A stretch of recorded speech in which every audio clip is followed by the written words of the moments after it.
Boa noite, Boa noite, tudo bem com você? tudo certo? E contigo? Bom, tudo bem. Mais um videozinho do nosso estudo, então. Resolvemos compartilhar com o É, pessoal, com os nossos amigos, né? vamos lá. Estamos estudando sobre pregação expositiva. Dois livros. O livro do John Stott.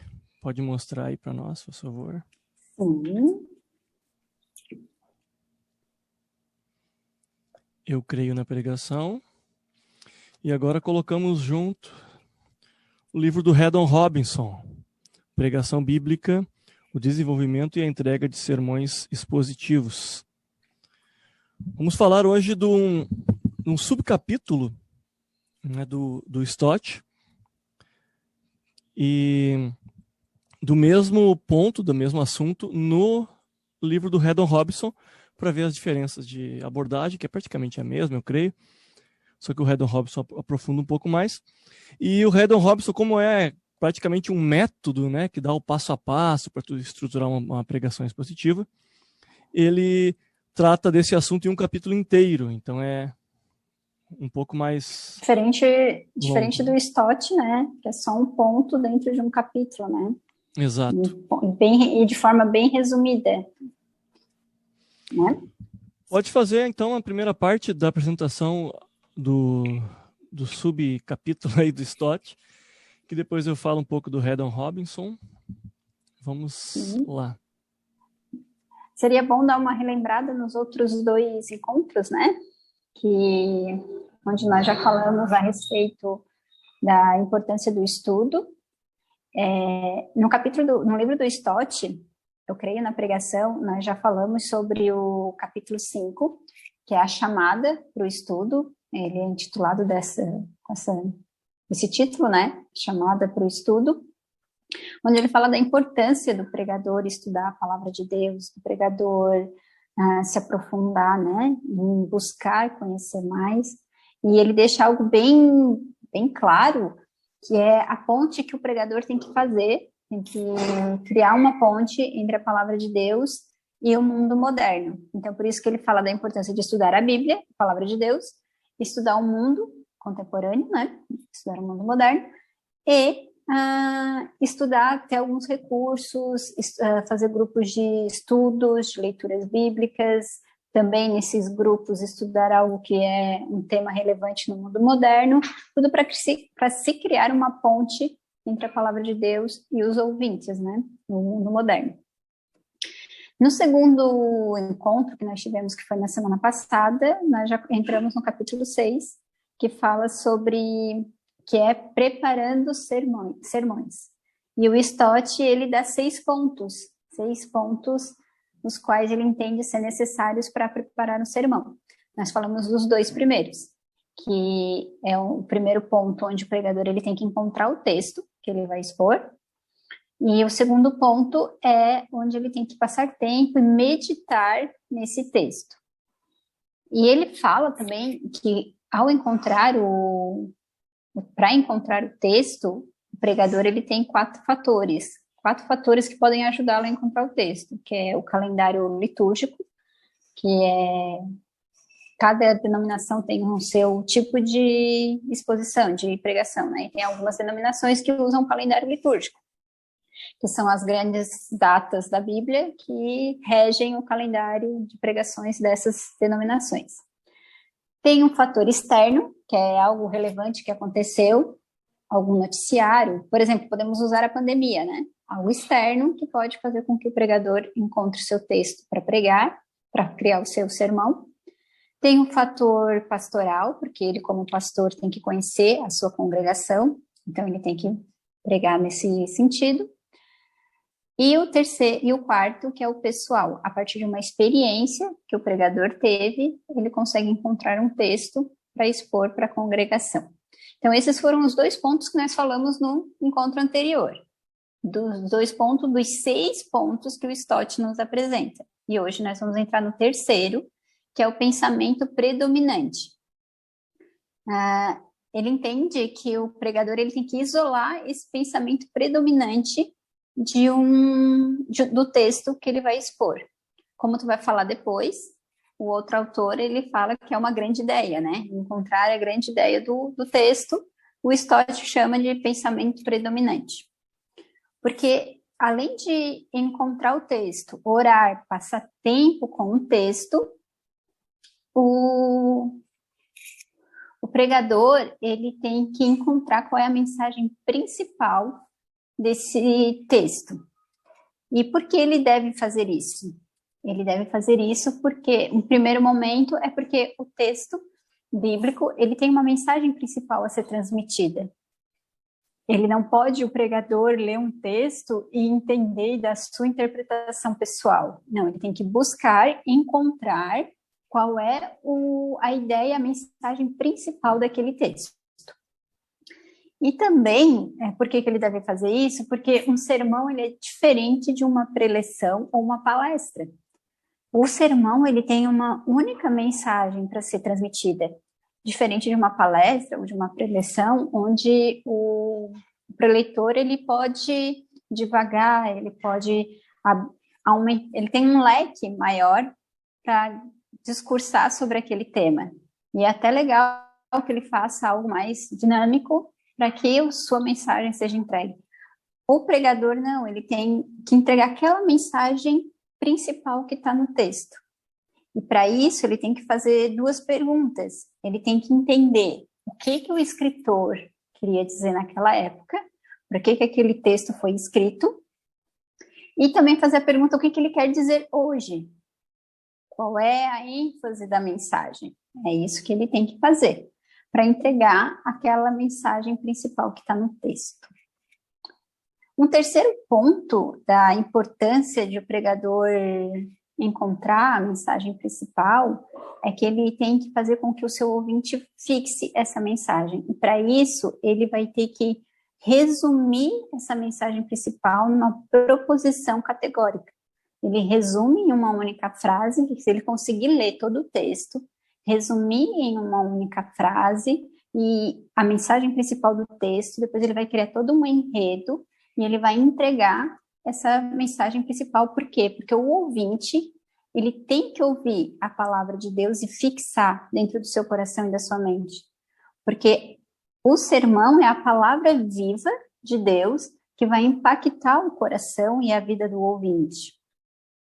E ele traz alguns autores para exemplificar e para corroborar, né, com a sua ideia de que a mensagem, o tema principal deve ser resumido em uma única frase, ele tem que saber criar pormenores, um enredo para entregar essa mensagem para o ouvinte e deixar fixada no coração deles.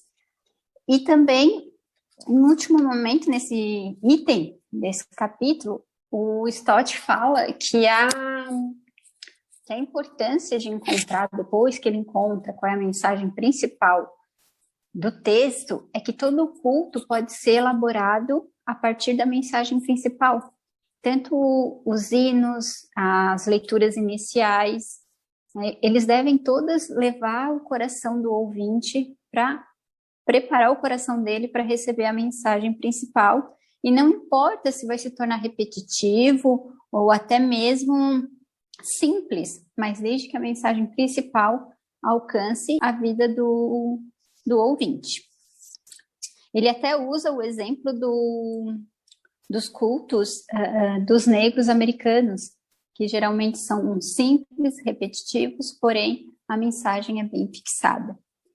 E ele fala isso porque, em resumo, né, em conclusão, ele entende que essa forma deixa com que o pregador se torne obediente ao texto e não tente dominar o texto, porque ele vai encontrar uma mensagem a ser transmitida e que quando ele faz isso, passa tempo em oração, em estudo, o Espírito Santo acaba enchendo o coração do pregador e ele acaba sendo usado por Deus para levar essa mensagem, para levar a palavra de Deus até os corações. De uma forma bem simples até, em poucas páginas, foi o que o Stott nos passou sobre esse tema, sobre o pensamento predominante do texto.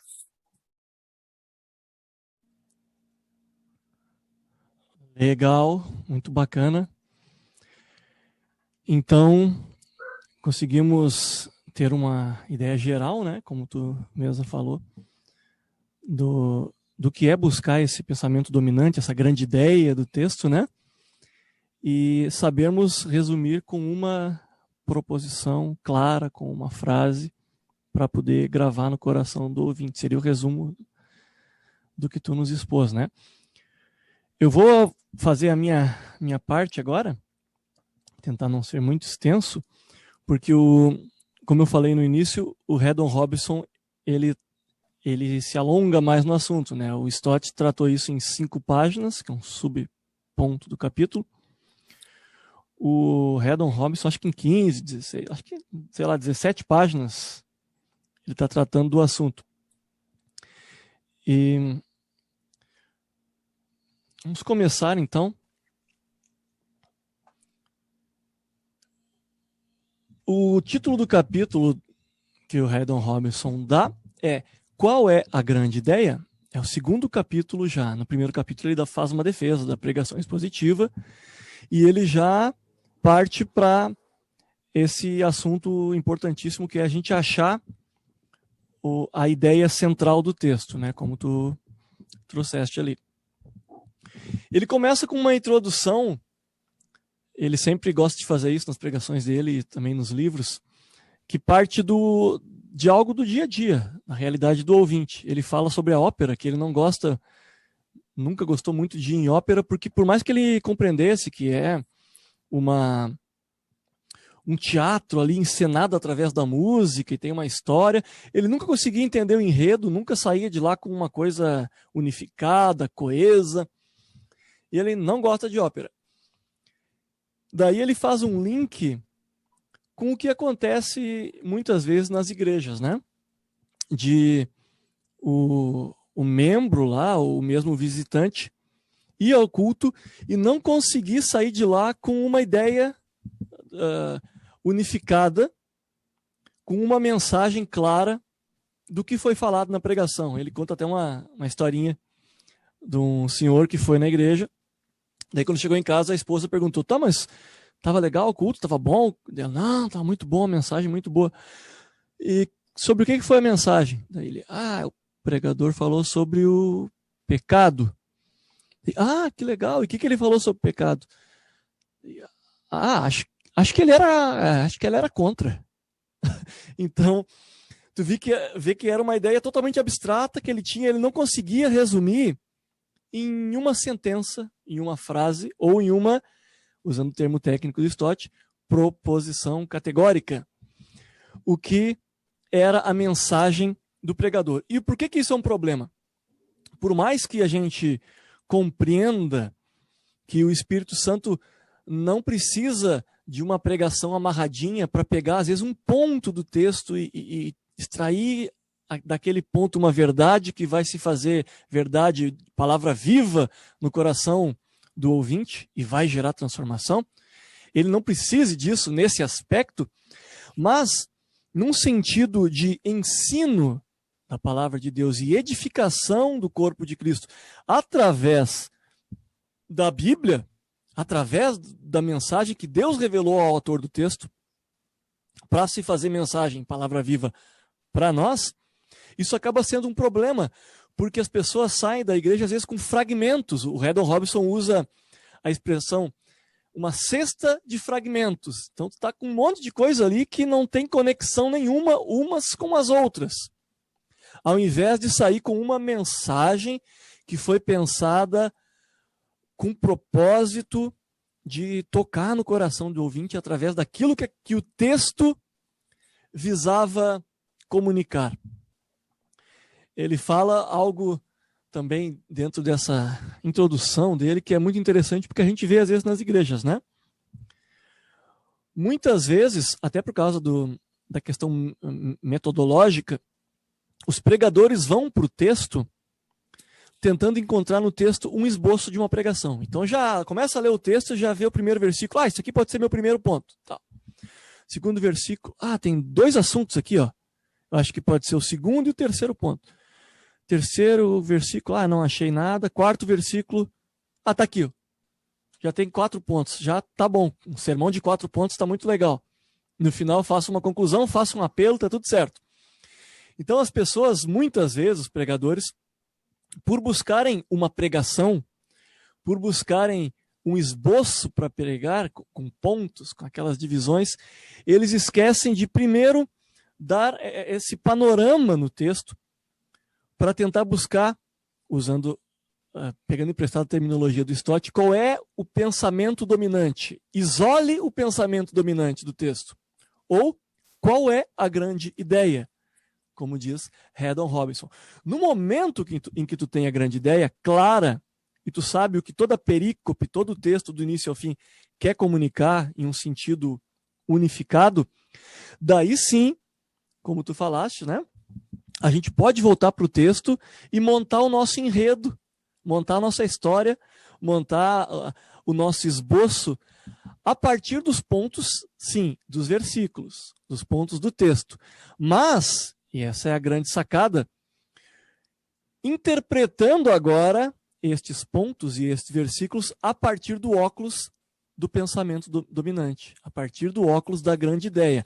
Agora, então, eu vejo o que esse texto e esses pontos aqui podem fazer para o meu sermão para tornar a grande ideia mais clara para o coração do ouvinte. De que forma eu posso usar esses pontos como argumentos que vão ser desenvolvidos ao longo do sermão para comunicar a grande ideia. Então, às vezes, o que a gente pode fazer, eu não sei se o Stott fala isso nesse capítulo ou em outro, acho que é em outro.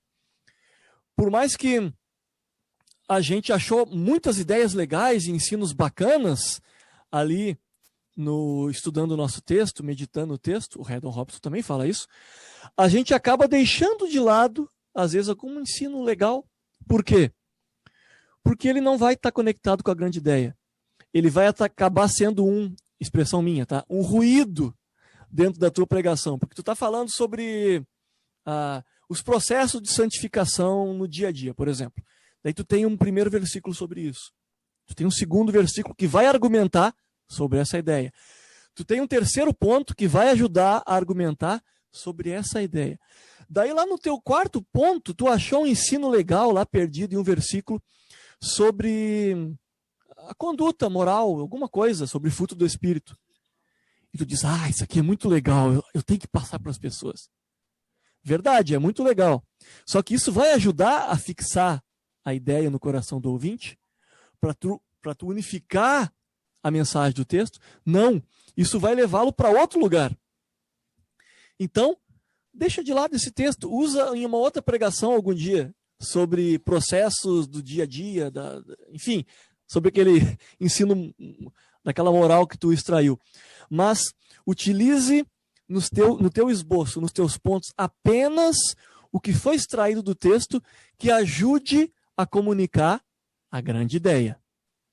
Porque é isso que o ouvinte vai levar para casa. A ideia dominante, não fragmentada, mas a ideia dominante comunicada de modo eficaz. E aí o Haddon Robinson entra no seu segundo ponto, que é: por que é importante ter uma grande ideia, uma ideia dominante?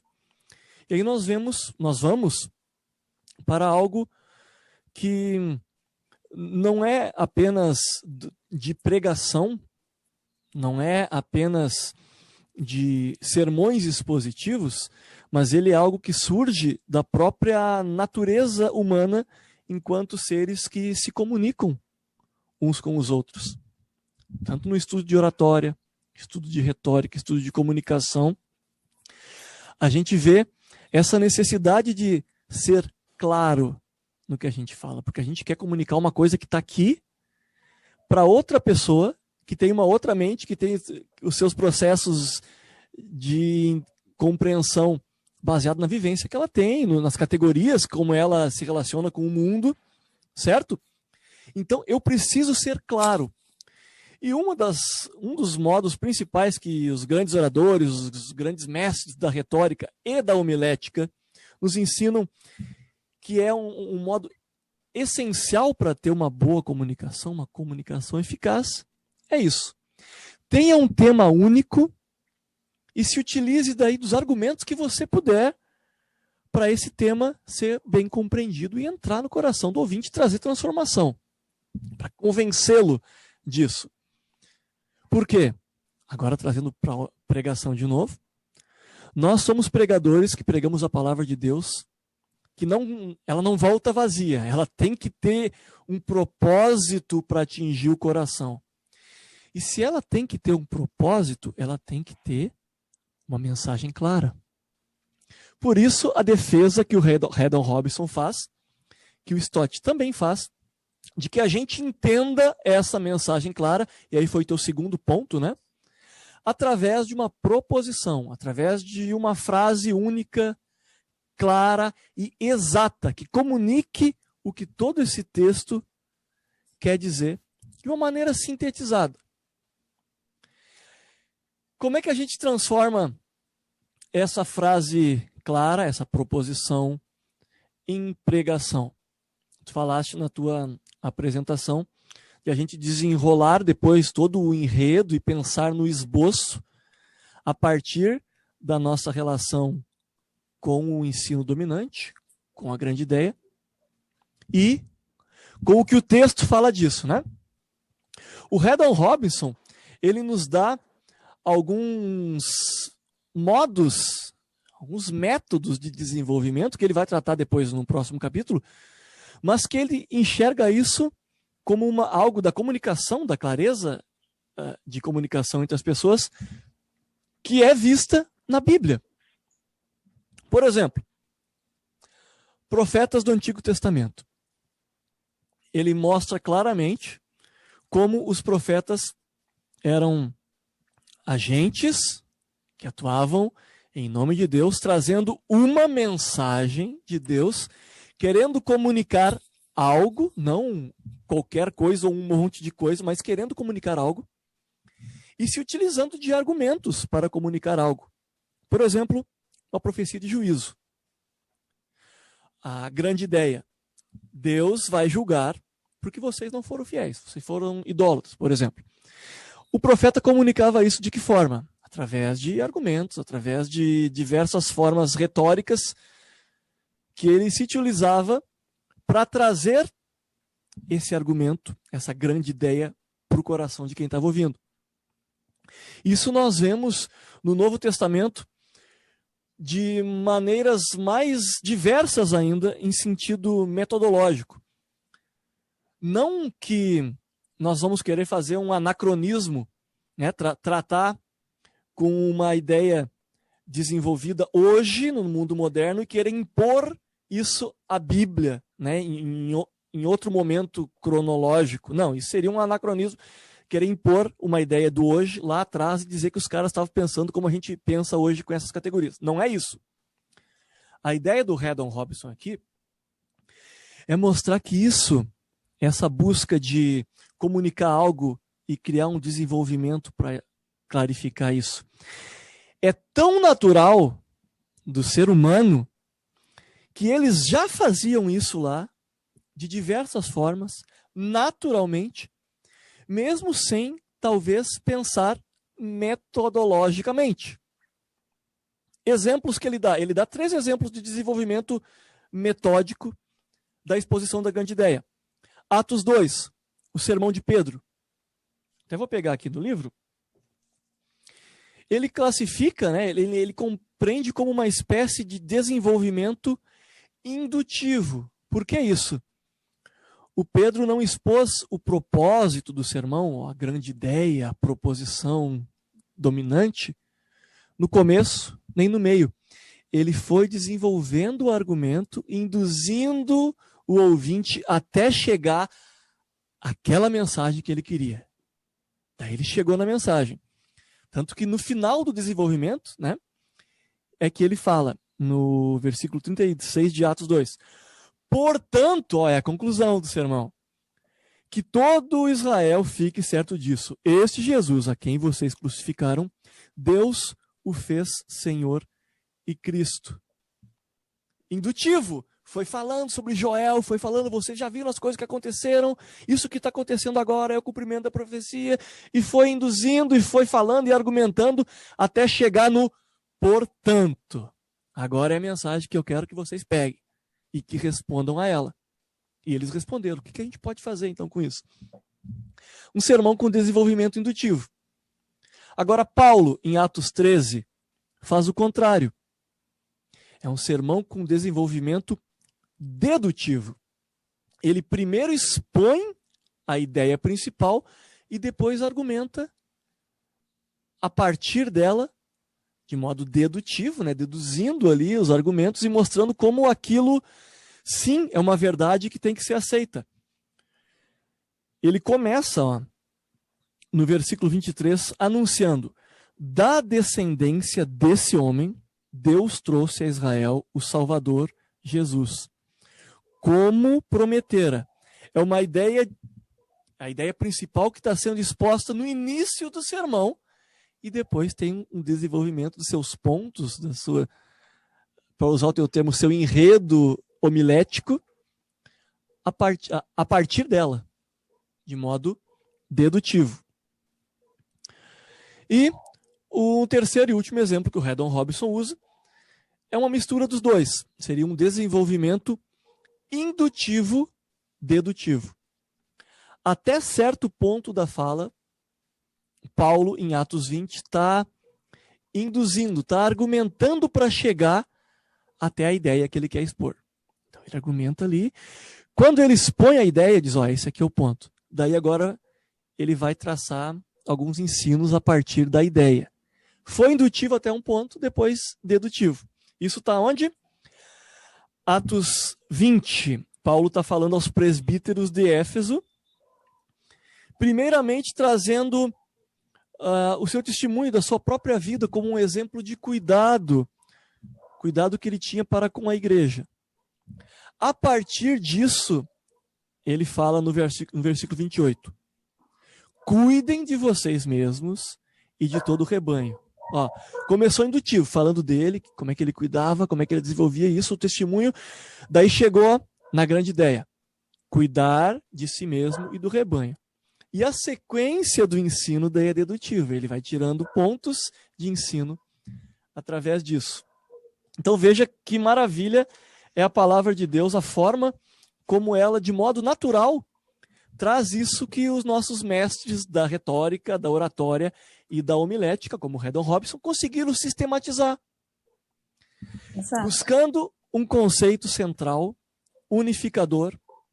Por quê? Porque as pessoas respondem a ideias. Então, em um próximo ponto, um próximo passo que ele dá ali, é o terceiro ponto do capítulo, ele vai falar sobre a definição da grande ideia. Porque a definição de uma ideia, de um modo geral, o próprio sentido de definir um conceito de um modo unificado, claro, coeso, resumido, é algo que a gente trabalha, nós seres humanos, ao longo da vida, né? Um processo de maturidade do pensamento, a capacidade de abstração e de síntese. Prova disso, por exemplo, ele usa como ilustração as crianças.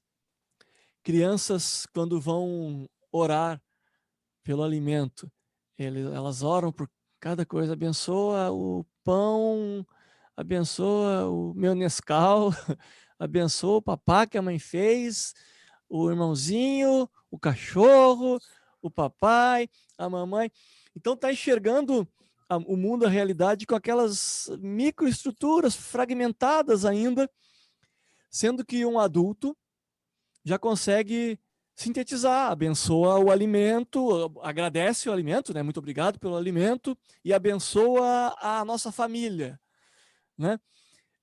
Essa capacidade de síntese, ela se desenvolve, e o Haddon Robinson estimula que as pessoas busquem esse desenvolvimento, pensando, ao ter contato com o texto, de modo mesmo que se torne cansativo o processo, mas pensando e pensando de modo a sempre procurar resumi-lo da menor forma possível, com a menor estrutura de sentido possível, a fim de ter clareza e de dar um sentido às partes de um todo. Então, a nossa busca é pelo elemento unificador do todo. Ele vai desenvolver isso no quarto ponto, que é a formação de uma ideia, a partir da estrutura básica de sujeito e complemento. O sujeito e o complemento não é que nem na gramática. O sujeito é sobre o que o texto está falando. Qual é o assunto do texto? E o complemento é o que o texto está comunicando sobre esse sujeito. E sobre isso, daí agora nós temos um leque imenso de possibilidades de estudo para compreender bem isso de maneira prática, e vai ser a minha parte do estudo da semana que vem, pegar exemplos práticos na Bíblia de como a gente pode resumir trechos, perícopes, né, da palavra de Deus para achar a mensagem principal, a isolar o pensamento dominante, John Stott, ou procurar a grande ideia, Haddon Robinson. Isso aí. Isso aí, então a semana que vem eu também venho com a parte para acrescentar, né, o nosso estudo de como organizar essa matéria para servir ao pensamento dominante, a grande ideia. Eu acredito que vai acrescentar bastante, como já tem acrescentado até hoje, e pode ajudar muitas pessoas nos nossos estudos, que está sendo muito bons. Assim como tem nos ajudado. Exatamente, como tem nos ajudado. Legal. Obrigado. Eu que agradeço. Os amigos que nos assistiram até aqui, um abraço. Semana que vem estamos aí de novo. É isso aí. Deus abençoe.